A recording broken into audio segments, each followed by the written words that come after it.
Ladies and gentlemen of the press, this is a press conference. The subject is Bobby Seale.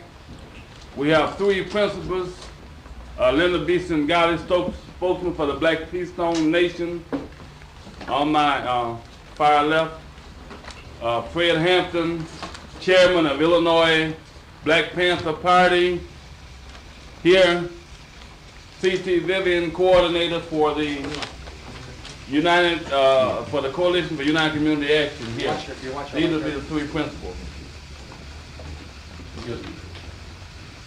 You need to take the Step right in. We're supporting you. Step right in, Mike. Will you give us your name on film as we roll here so we got it on film? My name is Fred Hampton. Wait a minute. You want it up? Yeah, you rolling? Yeah. You ready? Yeah. My name is Fred Hampton. While the fascist stormtroops of Warden Nixon's repressive machine single out individuals such as Michael and Johnny Soto, Charles Jackson, 14-year-old boy murdered in cold blood in Argyle Gardens, the outlandish murder of Charles Cox, and the shameless illegal acts of violence directed against our chairman Bobby Seale after he tried only to exercise rights that some of us thought were rights guaranteed to every citizen of the land of the free and the home of the brave.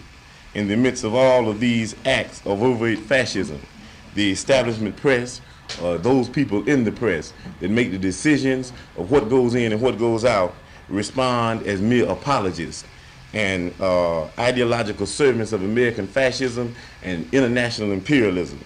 If the journalists and press men, or those people that make the decisions for the journalists and press men, really want to become defenders of independence, how can they watch while Bobby Seale is being chained, gagged, beat about the face and head, kicked in the groins, and denied two basic constitutional rights? First, denied the right of counsel of his own choice in the name of Charles R. Gary. Second, being denied the right to defend himself. While these people that make the decisions about what goes in the media sit back with arms folded. We demand of these people in the press to come out resolutely in protest of the fascistic acts of Judge Adolf Hitler Hoffman. Journalists and newsmen can never remain mere recorders of facts and onlookers in fascist times.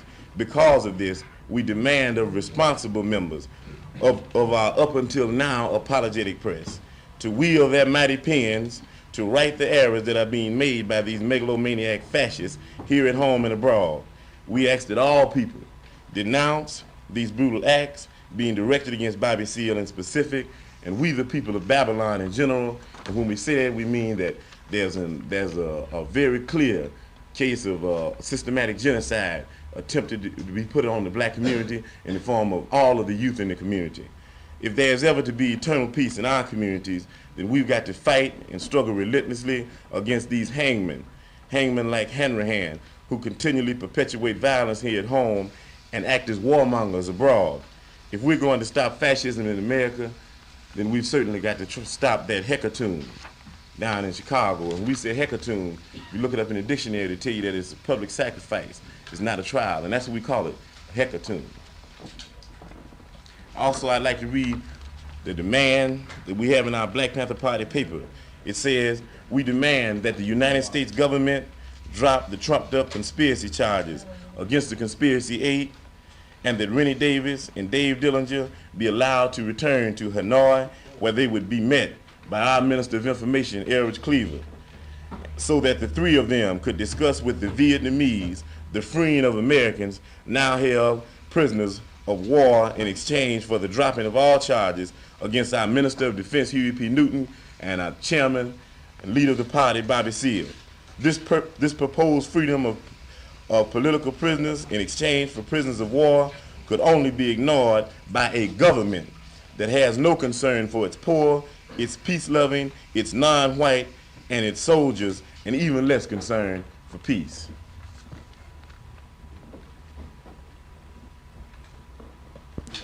Also, one other thing is that this Monday, we're going to be having a rally demanding, in general, that the trial be stopped, but in specific, that the chairman of the Black Panther Party, who's guilty of opening up free health clinics and guilty of opening up free breakfast programs be ungagged and unchained. And that would be Monday, November the 3rd at 12 o'clock noon. And we also doing that with the support of the entire coalition and also with the support of all people in the black community that are sensitive to this type of injustice that's being placed upon any black man in the so-called democratic society. Where is that going to be? That's going to be at the Federal Building, 12 noon on Monday. Fred, you normally call for the close of school and We all, right. We working on that right now, and we calling a strike on schools and also a strike on work. And those people in the community, we understand that some of them have to work.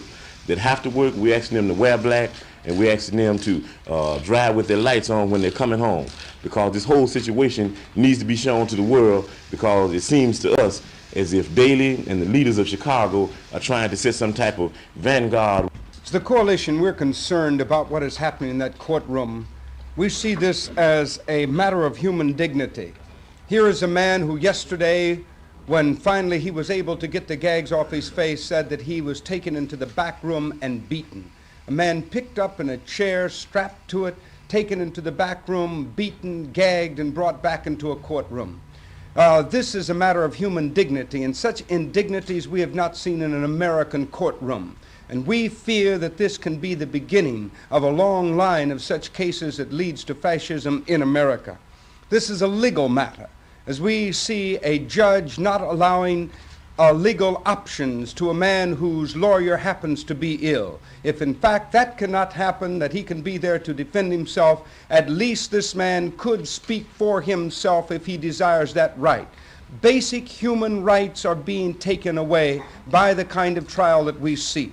Our concern is for First Amendment rights. We see things like the House Un-American Activities Committee changing its name so that it can do its own diabolical acts. We begin to see things like this courtroom case here in Chicago, where the conspiracy, we believe, is a trumped-up charge, that it is a matter of the right forming itself in a way to stop all dissent.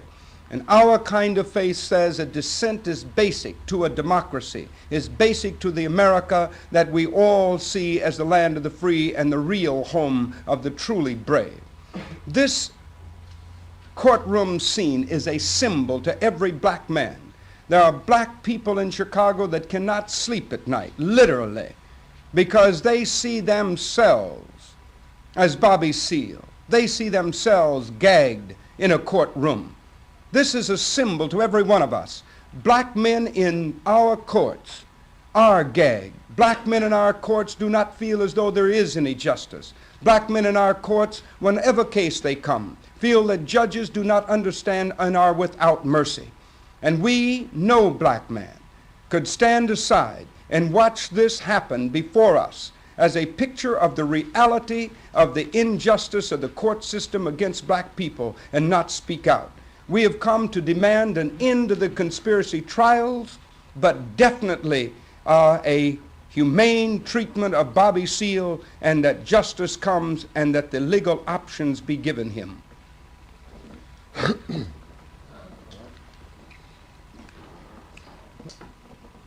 My name is Leonard B. Singala. I represent the Black Peace Stone Nation. With the permission of Jeff Ford, I'm here today to let the world know that we stand behind the Black Panther Party and the inhuman treatment being given to Bobby Seale. First, we like to bring it to the attention that this transcends ideology and philosophy. We're putting them in the closet to deal with this here problem in our city. First of all, the man is not being tried by his peers, which is a constitutional law. He's been tried by people that's insensitive to the problems of black people. Therefore, we have resolved to throw all that we got into demonstrations, whatever it'll take, to wake up the conscience of America to the realization that black people will not be walked on and stepped. As we see Bobby Seale, we see Jeff Ford, we see each and every brother in the black community chained to that chair and gagged. And we want the world to know that over and above all ideologies, first and at last, we are black, and stone power to the people. have one question. I take it all of you gentlemen are aware of the fact that Mr. Seal was given the opportunity. There's to- one more statement. Oh, there is? Yes, my name is Ricky Reed. Step forward, Rick. My name is Ricky Reed, How you spell your last name?